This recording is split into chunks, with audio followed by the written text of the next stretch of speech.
Hey everyone, it's Angela Allen. Welcome back to the Handmade Homestead. Whether you grow and harvest your own ginger or buy it from the store to use in cooking, let's talk about how to process it so none of it gets wasted. Beautiful, huh?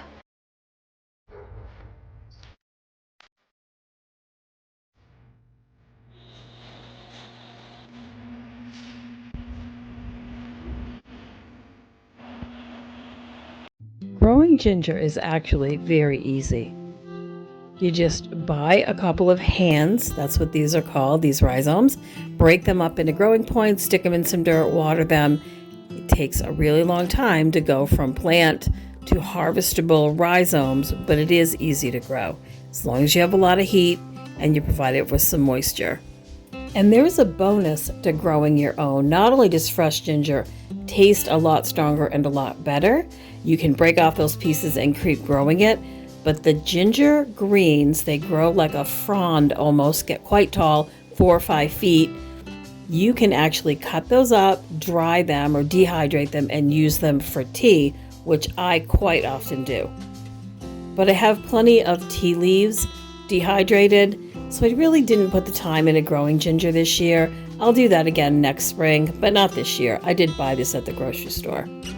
I like to have ginger year-round for cooking, so I use this method to keep from wasting it.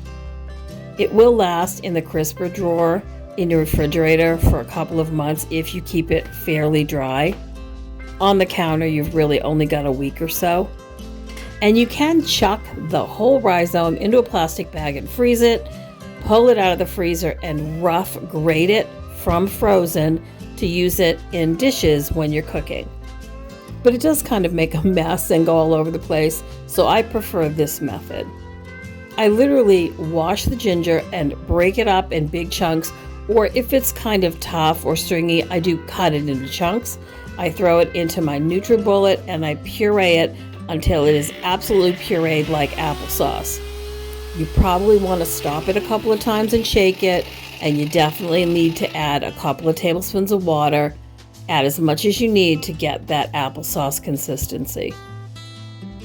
And then just blend, blend, blend. It does take a few minutes to get it broken down enough. Now you can do this in the food processor and chop it up too, but I really prefer it pureed. I don't like chunks of ginger in my cooking. I can use this for sweet stuff. I can use it for Asian cooking. I can use it in tea if I want to, if I puree it, but I can't really do that if I chunk it up. So puree it is for me. Now these little ice cube trays are only about half the size of a regular ice cube tray. They hold 8 little cubes and they all have a little lid that goes on top of them. Makes them perfect for putting this in the freezer.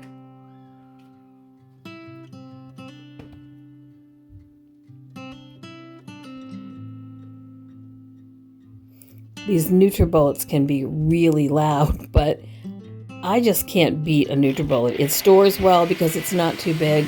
This is the NutriBullet RX, so it does also make hot soup. You can throw vegetables in it, puree them, and leave them in there to heat and end up with a nice big mug of vegetable or tomato soup to drink in a matter of a few minutes. So I really, really like this one. It's also a bigger capacity than the regular NutriBullet. This is the NutriBullet RX again. And I'll link that below if I have a link for it so you can check it out. It's one of those things I just can't get by without having in my kitchen. I'll also link some of the ice cube trays below just in case you'll find those handy in your kitchen too. I use them for all sorts of things.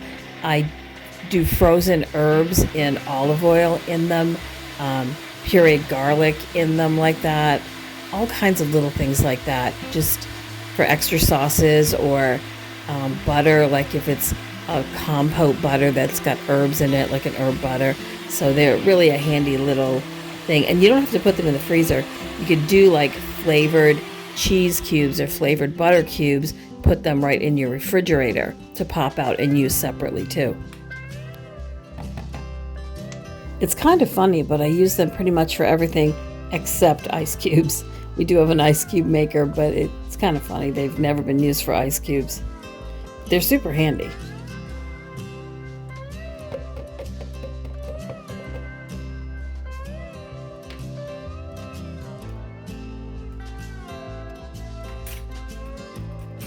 So I am hunting for my smallest teaspoon to be able to fill these. It just makes it a lot easier. You can see it's kind of thick, but not too thick. It really is very much like applesauce. You'll see what I mean when you do it yourself. And I don't want to overfill my trays, but I do want to make them pretty full. So you can see the consistency there. It does hold up pretty well on the spoon.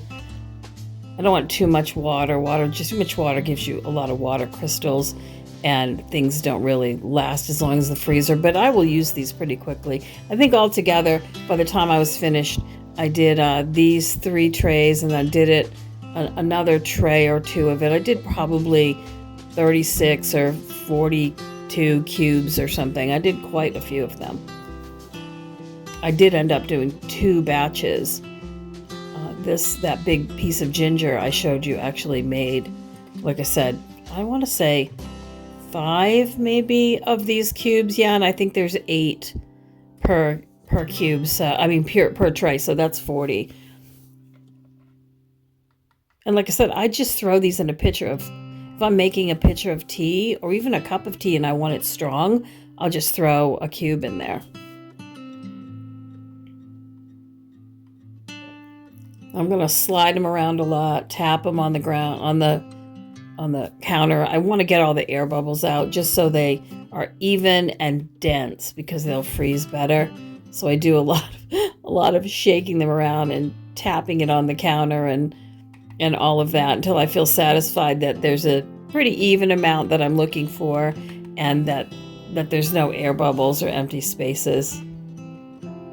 Just remember, things do get a little bit bigger. They expand a little bit when you freeze them. So keep that in the mind if you're going to fill yours all the way up, especially if you're going to put the lid on.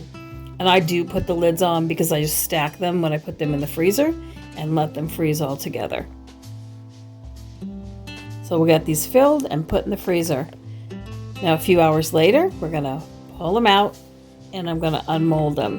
Now these do not just pop out super easy. Even though the bottom of the tray is silicone and flexible, I do run them under hot water for a couple of seconds, just a couple seconds, and you can see it. Once I do that, they just pop right out.